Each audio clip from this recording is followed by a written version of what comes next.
Hi, St. Matthews. My name is Sawyer Kelly, and I have a question for you. Have you ever thought about what your place in society is? Are you the outgoing, the smart, the athletic, or the thoughtful one? I believe that sometimes we feel the need to hide our true identities because it seems safer just to fall into our assigned place instead of risking having everyone judge us. I believe that people should be free to find out who they are without fear of other people's judgment. Often, within seconds of meeting someone, we automatically sort them into some type of category. In other words, we judge them as we define them without really getting to know the person first. We judge because we want to assess danger or friend and whether they are like us or not. But if we can try to stop ourselves from doing this and keep our minds open and learn to accept those who are different from us, well, that's a pretty good start. Once someone gets a reputation or a definition, it's extremely hard to break, even if the person does change into something completely different. One example of this is when I was in 5th grade. During that time, I was completely shy and timid, afraid to even look directly into people's eyes.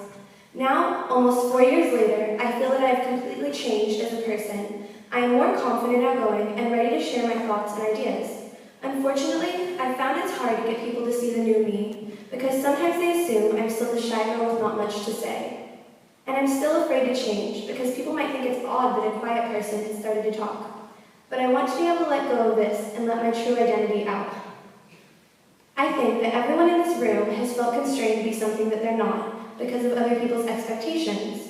But when we let those expectations tell us what to be, we take away the room for our own individuality to shine. And then we think we can only be smart, or only be funny, or only be athletic, because that's what others expect us to be.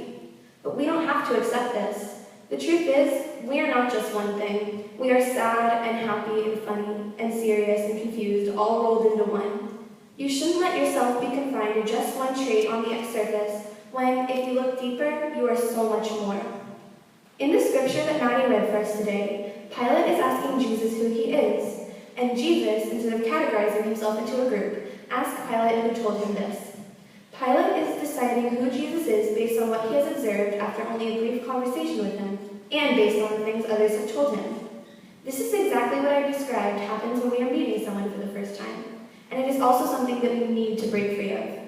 Then, Jesus replies that the reason he is here is to testify the truth. Cynically, Pilate asks him what the truth is. Like Jesus says, I believe that there is such thing as truth. Our individual truth may be complicated and multifaceted, but it is worth it to be that person, not what others expect you to be, no matter the cost. As kids, we've heard many times that we should be ourselves. Honestly, I've never really understood this statement. I mean, how can we be ourselves if we don't really know what our true self is?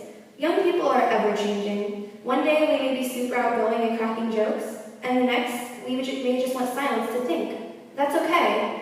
It's okay to grow as we grow into ourselves, to be different, and you shouldn't hold yourself to standards set by others. Break stereotypes and make your own standards, and don't let other people determine your personality. In fact, psychologists say that your personality isn't even really defined until you're 25 years old. So now is the time to find out what your true character traits are. So I don't think it's fair to pass judgment on people, because how they are for a while, when maybe soon they will be something else entirely. I think a big reason for people hiding their true nature is because we fear judgment. Everyone wants to be safe, and sometimes the easiest way to be safe is to conform, to slide into the system, to fall into our assigned place. But safe doesn't necessarily mean happy. I believe to find true happiness, you must take risks. Try, fail, and if you fail, try again. This is a hard thing to admit, and an even harder thing to follow.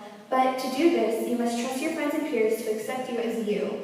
It takes a leap of faith, but if we all can have the courage to be ourselves and accept one another, I believe that we can find true happiness.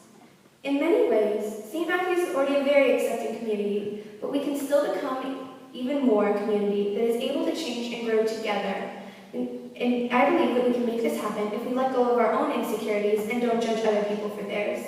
Now, I know this won't happen by next week, but the next time you're talking to someone and you find yourself forming an opinion about them, stop judging them and allow them to find room to find themselves, just as you would want room as well. Sometimes we are set firmly in our ways, and it's hard and scary to break out of this, but this is what I hope you will all take away from this. So go ahead, take risks, change, and instead of just looking for one personality trait that suits you, find your many different traits that all combine to make you. Allow yourself to trust your friends and peers enough to let down your guard. Now, I can't promise you that the road will be smooth, but I can promise you it will be worth it. So take a chance to let people see your personality, defy expectations, be crazy, be who you are, and you never know who might love that person that you hide. Thank you.